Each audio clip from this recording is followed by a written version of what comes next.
Hey viewers, welcome to this Q&A. I'm here with Drew Lorenz of We Are Food Safety. We're going to talk a little bit about recalls and mitigating or protecting yourself from recalls. So, Drew, thanks so much for joining me and bringing some of this information to our readers.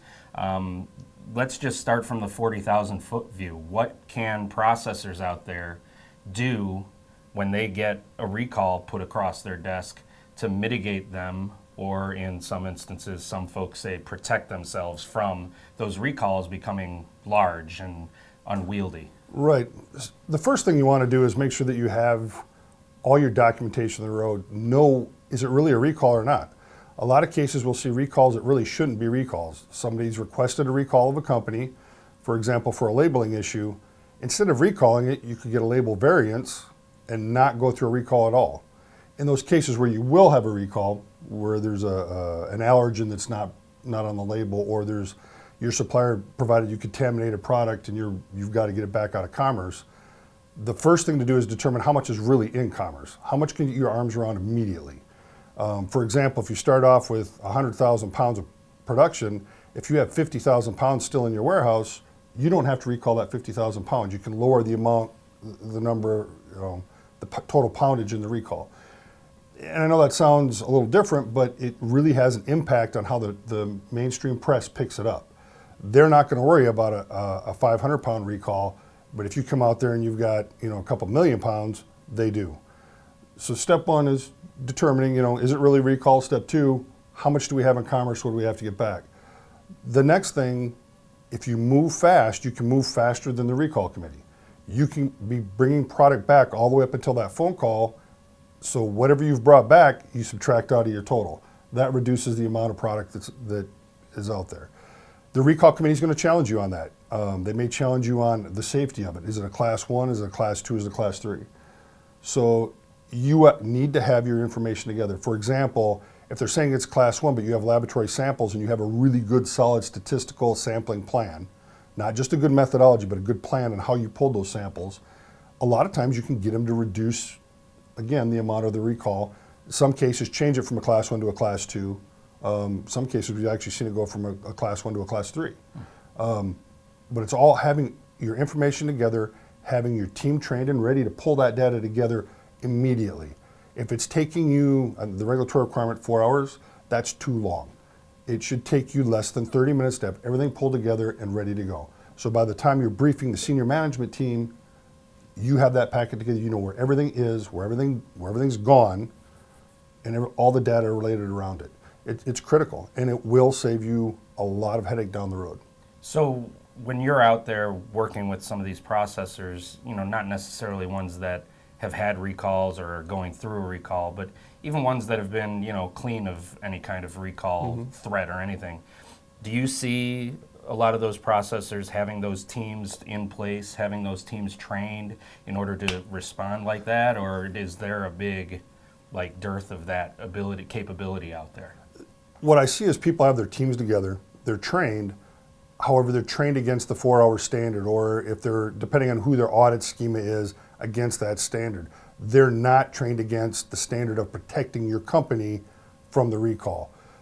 I always encourage all of our clients and everybody that I talk to, look at it differently. Look at it, we want to protect this company. This will protect the company. It must happen immediately. Our teams need to be able to jump in and take care of it as fast as they possibly can.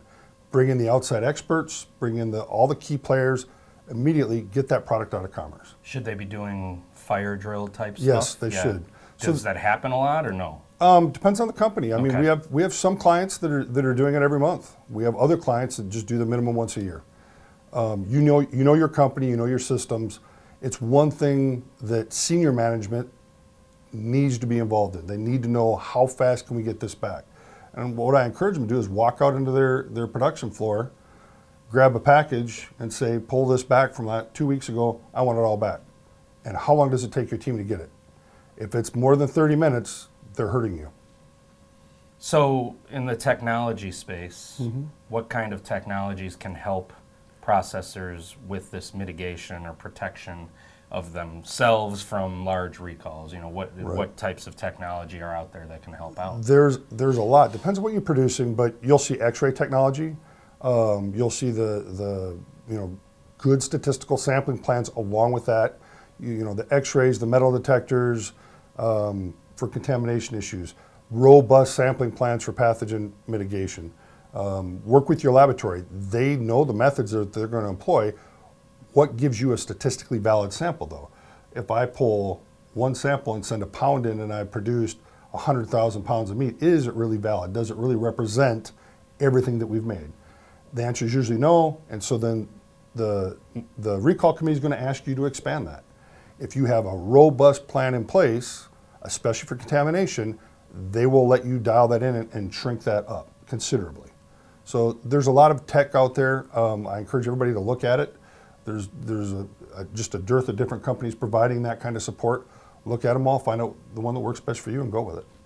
Great. So is the major threat here, you mentioned the mainstream media, is that kind of the major threat in terms of allowing those recalls to stay large, or is there another threat that maybe, processors aren't thinking of? Is it a marketing thing? Is it a PR thing? Or is there another concern that maybe the processors aren't thinking of that would Right. spur them to, do these things a little faster?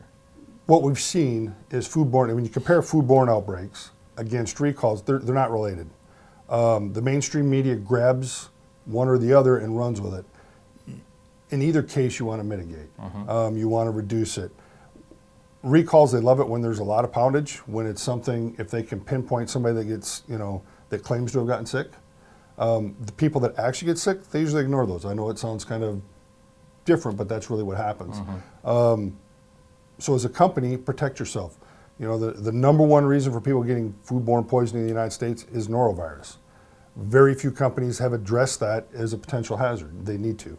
The number two is then salmonella.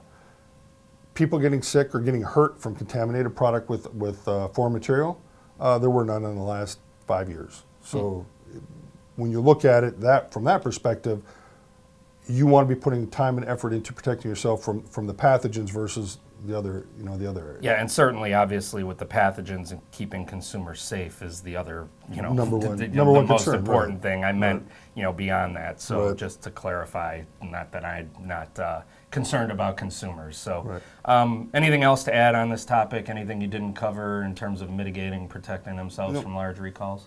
Just practice. Practice makes perfect. Great. That would be the number one thing. Drew, thanks so much for your time, and thanks for sitting with me. And watch for Drew's team or Drew himself to write more about this, more in depth in an article coming up in the National Provisioner, likely in the spring or summer of 2020. It'll be in our Consultants Corner, so keep an eye out for that. Thanks again, Drew. Thank you.